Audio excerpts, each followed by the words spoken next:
यार Cody Rhodes का road to WrestleMania 41 और भी ज्यादा इंटरेस्टिंग होने वाला है। और भी ज्यादा मैं इसलिए बोल रहा हूँ क्योंकि रिसेंटली मैंने जॉन सीना की रोड टू मेनिया की बात की थी, बट जब मैंने सिनेरियोस देखे कि कोडी रोड्स के साथ क्या क्या हो सकता है, भाई साहब इनकी तो ट्रेजेक्ट्री खतरनाक चल रही है। और एक ही बंदा इतनी सारी स्टोरी लाइंस का पार्ट बना हुआ है। आई नो आपके मन में एक और बंदा आ रहा है जो कि अगेन काफी सारी स्टोरी लाइंस का पार्ट बना है, उनके ऊपर रोड टू मेनिया बाद में आएगा। फिलहाल हम कोडी की बात करेंगे और 5 पॉसिबल सिनेरियोस है जो कि उनके इस रॉयल रंबल से रेसलमेनिया 41 तक के सफर में हो सकते हैं। तो फालतू टाइम वेस्ट नहीं करते। पहला सिनेरियो मैं आपको बताता हूं जिसकी कि पहले तो काफी ज्यादा हाई पॉसिबिलिटी थी, लेकिन अब इन 5 में सबसे लीस्ट पॉसिबिलिटी रह गई है। That is the Cody Rhodes trajectory with the final boss the rock. Rock के बारे में यार ऑलरेडी हम 2 वीडियोस में अब बात कर चुके हैं। पहले उनका बेफेस टर्न क्यों हुआ, एक्सेट्रा एक्सेट्रा, रेसलमेनिया 41 के लिए उनकी अवेलेबिलिटी, अगर आएंगे भी तो कैसे आएंगे, किन किन पॉसिबल सिनेरियोस में वापस आ सकते हैं, सब कुछ बात कर लिया हमने। तो अगर आप मेरे रेगुलर व्यूअर हो तो आपको पता ही सारी चीजें, मैं बार बार रिपीट नहीं करूंगा। और वही सिनेरियो की द रॉक अपनी सरप्राइज एंट्री कर सकते हैं 30 मेंस रॉयल रंबल मैच में। एंड अगर वो रॉयल रंबल मैच किसी तरह जीत जाते, क्योंकि वो फाइनल बॉस है भाई, अगर रॉक रंबल में आ गया और रेफरी उन्हें कहता है जाओ, तो रॉक जाएंगे? आपको लगता है ऐसा? तो ऑब्वियसली अगर वो रंबल जीत गए तो इजीली वो डायरेक्ट टिकट ले लेंगे to challenge Cody Rhodes for the undisputed WWE championship at the grandest stage of them all. लेकिन इसकी पॉसिबिलिटी क्यों अभी कम है? क्योंकि रॉक की रेसलमेनिया 41 के लिए अवेलेबिलिटी कम हो गई है। क्योंकि जैसा कि मैंने आपको बताया था कि सेम टाइमलाइन में उनके रीशूट्स हैं किसी मूवी के लिए, और आपको पता है उनकी हॉलीवुड के लिए कमिटमेंट, जो भी सारी उनकी कॉन्ट्रैक्ट डील्स वगैरह चलती हैं, तो काफी हद तक चांसेस है कि कोडी रॉक अब हो ही ना। आने को रॉक आ सकते थे, रॉयल रंबल जीत सकते थे, कोडी को अगेन अटैक कर सकते थे। पीछे जो भी उन्होंने किया कोडी रोड्स के साथ, दोस्ताना मित्राना जो भी दिखाया उन्होंने, उस सब पे मिट्टी पड़ जाती, उसमें कोई बड़ी बात नहीं थी। एनएक्सटी वाले एपिसोड पे बोला ही था ना उन्होंने कि सारे कह रहे हैं कि भाई तुझे कोडी के साथ हाथ नहीं मिलाना चाहिए था, एक्सेट्रा एक्सेट्रा, लेकिन द रॉक बाकी सबसे 20 स्टेप्स अहेड सोचते हैं। बट जितना मुझे समझ आया वो बस कवर अप कर रहे थे उस सारे रायते को जो कि उन्होंने मंडे नाइट रॉक एपिसोड पे फैलाया था। ठीक है, मेजॉरिटी चांसेस है वो मेनिया 41 का पार्ट ही नहीं होने वाले, और कोडी रोड्स वर्सेस द रॉक का मैच अगर पॉसिबल हो भी जाता है किसी तरह, तो यही एक सिनेरियो है। बाकी अब नेक्स्ट वन की तरफ मैं चलता हूं, जो कि है कि रॉयल रंबल में जो कोडी रोड्स वर्सेस केविन ओवेंस का अनडिस्प्यूटेड डब्ल्यूडब्ल्यूई चैंपियनशिप मैच होने वाला है, जो कि एक लैडर मैच है, वहां पे कोडी रोड्स केविन ओवेंस को क्लीन हरा दे finally. Saturday night's main event में जब इन दोनों सुपरस्टार्स का मैच हुआ तो केविन का सबसे बड़ा पॉइंट क्या था कि भाई तूने मुझे क्लीन हराया ही नहीं है। एक तो वो कागज का टुकड़ा, रेफरी जरा सा धक्का लगता नहीं है, गायब भी हो जाता है, उसके चक्कर में मैं चैंपियन नहीं बन पाया। जबकि जब क्राउड ने पिन किया था तो 3 से ऊपर पिन हो गई थी। और अगेन एक और चीज, कोडी रोड्स ने स्टील चेयर का यूज किया था अपना क्रॉसरोड्स हिट करने के लिए केविन ओवेंस पे। बिल्कुल सही पॉइंट है भाई केविन का, वो अपनी जगह बिल्कुल गलत नहीं है। बट इस बार हो सकता है कोडी रोड्स केविन को क्लीन हरा दे, जिससे कि इन दोनों का चैप्टर क्लोज हो जाएगा और सेम नाइट पे Randy Orton Royal Rumble match जीत जाए। तो ऑब्वियसली अगर वो रॉयल रंबल मैच जीतेंगे तो भले ही कोडी और रैंडी आपस में दोस्त हैं, ऑर्टन उनके मेंटोर है, एक्सेट्रा एक्सेट्रा, इनका मैच तो होगा ही होगा ना। और रैंडी ऑर्टन चाहते हैं वो डब्ल्यूडब्ल्यूई चैंपियनशिप जीतना। जैसे जैसे इनकी स्टोरी लाइन आगे बढ़ेगी, इनके बीच थोड़ी थोड़ी हीटेड भी हो सकती है चीजें, और फाइनली हमें मैच देखने को मिल जाएगा जो कि हम इतने लंबे टाइम से देखना चाहते थे कोडी और रैंडी का। This can be the next scenario जिसकी थोड़ी पॉसिबिलिटी हाई है। बट इससे भी थोड़ी हाई पॉसिबिलिटी की तरफ मैं चलता हूं, जो कि आप में से शायद कुछ लोगों के लिए बहुत अमेजिंग हो सकती है। कुछ लोग बोलेंगे कि यार बार बार यही क्या करवा रहे हो, क्योंकि ये पॉसिबिलिटी है रोमन रेंस के रॉयल रंबल जीतने की। हाँ, काफी सारी रिपोर्ट्स रूमर्स ये भी बता रहे हैं कि भाई डब्ल्यूडब्ल्यूई रेसलमेनिया 41 में कोडी वर्सेस रोमन पार्ट 3 करवा सकती है। तभी मैंने कहा कि काफी लोगों को पसंद आएगा। काफी लोग ऐसे बोल सकते हैं कि भाई बार बार क्या हो जा रहा है, क्योंकि लास्ट 2 सालों में हमने सेम मेन इवेंट देखा है रेसलमेनिया का। तो ऑब्वियसली जो लोग इन्वेस्टेड भी होंगे इन दोनों में, अब तो पक्की चुके होंगे कि यार बस भी करो। बट देखो ये तो चीज क्लियर है कि क्लियर क्या ऑफिशियल हो चुकी है कि रोमन रेंस एंटर कर रहे हैं रॉयल रंबल मैच में, और 5 सालों बाद वो रॉयल रंबल मैच में कंपीट करने वाले हैं। तो ऑब्वियसली उनकी पॉसिबिलिटी हाई बनती है। पॉसिबिलिटी इसलिए भी हाई बनती है क्योंकि ऑड्स में भी उनका काफी हाई चांस है रॉयल रंबल मैच को जीतने का। हाँ, अगर आप सोच रहे हो, एक क्वेश्चन तो आया होगा आपके दिमाग में कि यार जय ब्रो आप सिर्फ रॉयल रंबल ही क्यों जितवा रहे हो सबको? क्या पता कोई रॉयल रंबल ना जीते, बाद में एलिमिनेशन चेंबर जीत जाए, वो चैलेंज कर दे कोडी रोड्स को for the undisputed WWE championship. तो उसका सिंपल सा रीजन है, रॉयल रंबल जीतना एक बड़ी चीज है, ठीक है, एलिमिनेशन चेंबर जीतना उतनी बड़ी चीज नहीं है। आप सबको पता ही यार रॉयल रंबल की हिस्ट्री कितनी रिच है, वो one of the biggest premium live events में से एक है। तो कोडी रोड्स को जो भी सुपरस्टार चैलेंज करेगा, डब्ल्यूडब्ल्यूई उसे ज्यादातर चांसेस, ऐसा नहीं बोलूंगा कि पक्का ही पक्का ऐसा होगा, लेकिन ज्यादातर चांसेस हैं कि डब्ल्यूडब्ल्यूई उसे रॉयल रंबल ही जिताए। एलिमिनेशन चेंबर जितवा के गुंथर को चैलेंज करवाया जा सकता है फॉर द वर्ल्ड टाइटल, कोडी को नहीं। आप समझ गए होंगे बात की गहराई को। तो हाँ, ये भी चीज हो सकती है कि रोमन वर्सेस कोडी का पार्ट 3 हो जाए एक कंसेक्यूटिव 3rd रेसलमेनिया में। बाकी अब इससे भी थोड़ी हाई पॉसिबिलिटी वाले सिनेरियो की तरफ मैं चलता हूं, और वो है ऑब्वियसली जॉन सीना का रॉयल रंबल मैच जीतना। We all know John Cena को उनकी 17th टाइटल चाहिए to become the most times champion in WWE history. जो चीज पॉसिबल है उन्होंने ऑलरेडी नेम ड्रॉप किया था कोडी रोड्स को जब वो रॉन नेटफ्लिक्स के फर्स्ट एपिसोड पे आए थे, एंड बहुत ही हाई चांस है, बहुत ही ज्यादा हाई चांस है जॉन सीना के रॉयल रंबल मैच को जीतने के। ऑब्वियसली क्योंकि सीना का ये लास्ट साल है डब्ल्यूडब्ल्यूई में भाई, तो इनका इफेल्स नहीं है कि भाई अभी नहीं तो नेक्स्ट टाइम कर लेंगे, ये नहीं तो वो कर लेंगे, ऐसा कुछ भी नहीं है। सीना फाइनल रन दे रहे हैं डब्ल्यूडब्ल्यूई में। बाकी सबके पास अपॉर्चुनिटीज आगे भी आती रहेंगी, लेकिन सीना के पास दोबारा नहीं आएगी। तो हो सकता है कि सीना ही रॉयल रंबल मैच को जीते और वो चैलेंज कर दे कोडी रोड्स को for the undisputed WWE championship. I know यहाँ से एक क्वेश्चन रेज होता है मन में कि इतने टाइम से रूमर चल रहे थे कि यार सीना वर्सेस गुंथर हमें देखने को मिलेगा for the world heavyweight championship, या ऐसा भी हो सकता है कि सीएम पंक गुंथर को हरा दे फॉर द वर्ल्ड टाइटल। उसके बाद हमें सीना रॉयल रंबल तो नहीं लेकिन एलिमिनेशन चेंबर मैच जीतते हुए देखे और वो चैलेंज कर दे सीएम पंक को फॉर द वर्ल्ड टाइटल, जिससे कि रेसलमेनिया में एक हमें ग्रैंड मैच देखने को मिल जाएगा। बट ऐसा कुछ भी नहीं होने वाला है, ठीक है ना। सीएम पंक गुंथर को हराने वाले फॉर द वर्ल्ड टाइटल। हाँ जरूर वो गुंथर को चैलेंज कर सकते हैं, लेकिन ये पॉसिबिलिटी मैंने सेकंड नंबर पे इसलिए रखी क्योंकि अगर डब्ल्यूडब्ल्यूई सीना का लास्ट रेसलमेनिया मैच बुक कर रही है तो सीना वर्सेस गुंथर उसके लिए एक प्रॉपर फिट मैच नहीं लगता। देखो ऐसा नहीं कि छोटा मोटा मैच है, काफी बड़ा मैच है, लेकिन ये किसी और प्रीमियम लाइव इवेंट में भी सेम फील दे सकता है। बट कोडी रोड्स वर्सेस जॉन सीना एक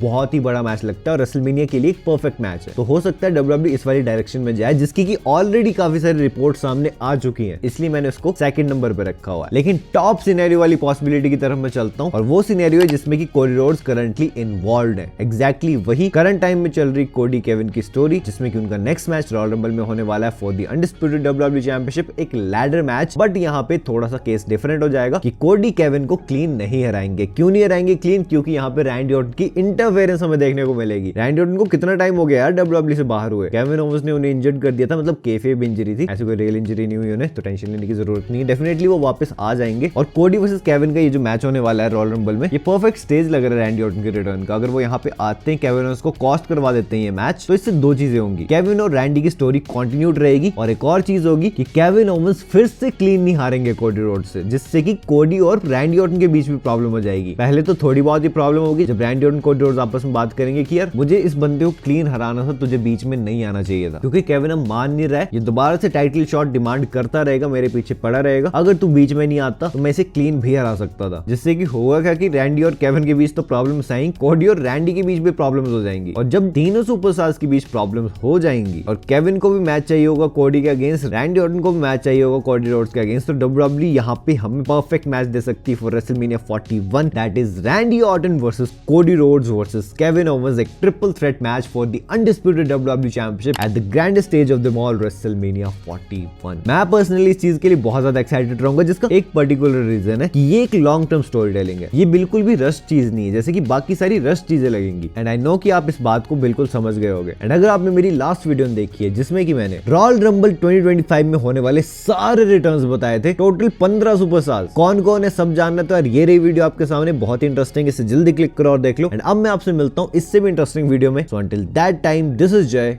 साइनिंग आउट।